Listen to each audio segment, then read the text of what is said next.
My neighbor Karen's scream could wake a coma patient. "Your yard's a disaster," she shrieked, her voice slicing through the morning calm like a chainsaw through butter. I stood in my garden, dirt smudged on my jeans, a trowel in hand, staring at the woman who just stormed across the street to declare war on my life's work. This wasn't just a garden, it was a teaching garden, certified by the local school board, a place where kids learned about ecosystems, sustainability, and the beauty of growing their own food. But to Karen, it was a jungle that lowered property values. I'd known Karen for years, the kind of neighbor who'd measure your lawn with a ruler and report you for a blade of grass out of place. Her front yard was a sterile patch of manicured turf, not a weed in sight, like a golf course for ants. Mine. A riot of native wildflowers, raised vegetable beds, and signs explaining soil health for the kids who visited weekly. The school board had praised it, calling it a model for environmental education. Kids loved it. Last week, a third grader named Mia squealed when she found a ladybug and learned it ate aphids. But Karen? She saw chaos. That morning, she'd crossed the line. Literally. She stood on my property, hands on hips, her blonde bob trembling with fury. "This mess is an eyesore," she spat, gesturing at the sunflowers swaying in the breeze. "I've called the city, and they're sending someone to shut this down." My stomach dropped. The city?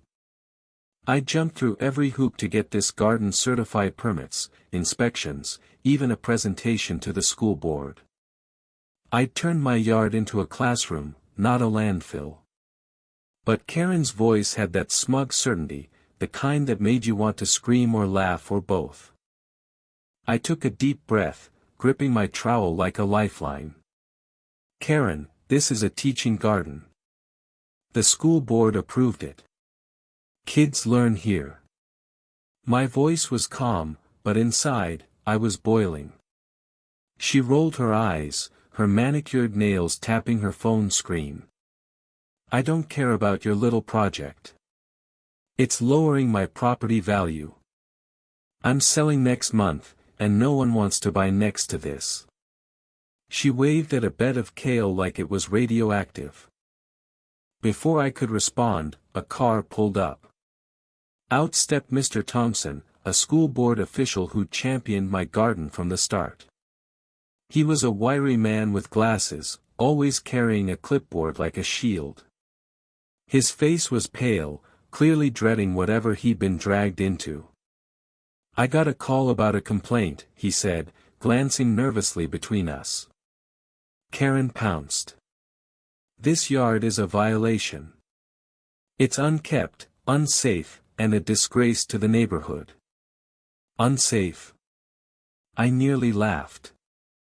The garden had passed every safety check. Raised beds were sturdy, paths were clear, and the only danger was a rogue zucchini that had rolled into a walkway. I stepped forward, my voice steady but sharp. "Mr. Thompson, you signed off on this garden. It's certified. Kids grow food here, learn about pollinators, track butterfly migrations. It's not a mess, it's a classroom." Karen scoffed, loud enough to scare a sparrow from a nearby bush. "A classroom? It's a weed patch. You're dragging down the whole street." Her voice rose, drawing curious glances from neighbors peeking through curtains. I could feel the weight of their eyes, the silent judgment of a community that valued neat lawns over living ecosystems. Thompson adjusted his glasses, flipping through his clipboard. "The garden's in compliance," he said cautiously. "We inspected it last month. It meets all regulations." Karen's face turned crimson, like a tomato about to burst. "Then your regulations are a joke. I'm escalating this to the city council." She whipped out her phone, typing furiously, probably drafting a complaint to every official she could Google. I wanted to scream. This wasn't just about my garden, it was about the kids who'd planted seeds with their tiny hands, the teachers who'd called it a gift to the community, the monarch butterflies that now had a home because of my milkweed. The tension escalated when Karen's husband, Greg, appeared, drawn by the commotion. He was a quiet guy, usually trailing behind Karen like a shadow. "What's going on?" he asked, looking embarrassed. Karen whirled on him. "This eyesore is ruining our sale. Tell them." Greg hesitated, glancing at my garden. For a split second, I saw something flicker in his eyes, admiration, maybe. He'd once told me he liked the sunflowers, said they reminded him of his childhood. But Karen's glare shut him down. "It's messy," he mumbled, avoiding my eyes. I couldn't hold back anymore. "Messy? Greg, your wife wants to bulldoze a place where kids learn to care for the planet. You think that's messy?" My voice cracked, betraying the hurt I'd been swallowing. Karen stepped closer, her face inches from mine. "Don't you dare lecture us. You're the one who's selfish, turning your yard into a dump." The word dump hit like a slap. My garden wasn't just plants, it was years of sweat, research, and love. It was me as Ladybug, the carrots the fifth graders harvested, the signs explaining compost that a shy kid named Liam read aloud with pride. Thompson tried to intervene. "Let's calm down. We can discuss this," but Karen cut him off. "No. I want this fixed, or I'll make sure everyone knows the school board's a joke." Her threat hung in the air, heavy as storm clouds. Thompson's shoulders slumped. I could see him calculating the faluta public complaint, bad press, maybe even budget cuts. My garden, my pride, was suddenly a liability. Days turned into a week of hell. Karen made good on her threats, rallying neighbors into a petition. "Clean up the eyesore," it demanded, with 20 signatures. Some were from people I'd thought were friends, people who'd smiled when their kids brought home radishes from my garden. The city sent an inspector, a tired woman who walked through my yard with a checklist, muttering about community standards. She found no violations, but the damage was done. Whispers followed me at the grocery store. "That's the guy with the messy yard," someone said, loud enough to sting. I fought back. I invited the school board to a public event in the garden, where kids showed off their projects, charts of plant growth, drawings of bees, even a compost demo. Parents came, some skeptical, others amazed. Mia's mom hugged me, saying her daughter hadn't stopped talking about ladybugs. But Karen was there too, filming on her phone, narrating like a war correspondent.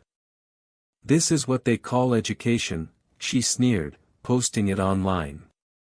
The video got traction, hundreds of comments calling my garden a shame or worse. The climax came at a city council meeting.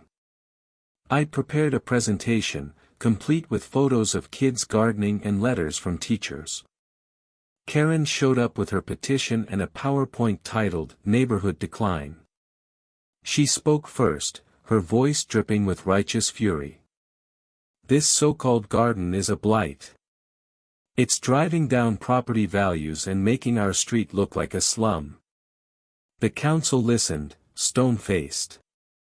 When it was my turn, I poured my heart out. I talked about the kids, the butterflies, the soil tests showing how my garden enriched the earth. I showed a photo of Liam, grinning as he held up a carrot he'd grown. "This isn't a mess," I said. "It's hope." The council deliberated for a week. I barely slept, haunted by the thought of my garden being torn up, replaced with sod to appease Karen's obsession with perfection. When the decision came, it was a gut punch. The council ruled in my favor barely. The garden could stay, but with conditions: more signage, stricter maintenance, and regular inspections. It wasn't a loss, but it wasn't a win either. Karen had turned my sanctuary into a bureaucratic nightmare. The final blow came quietly. A month later, I found a note in my mailbox, unsigned but in Karen's handwriting. "You won't last," it read. That night, someone probably hairspray painted "junk" across my garden's welcome sign. I scrubbed it off, but the word lingered in my mind. The kids still came, still planted, still laughed.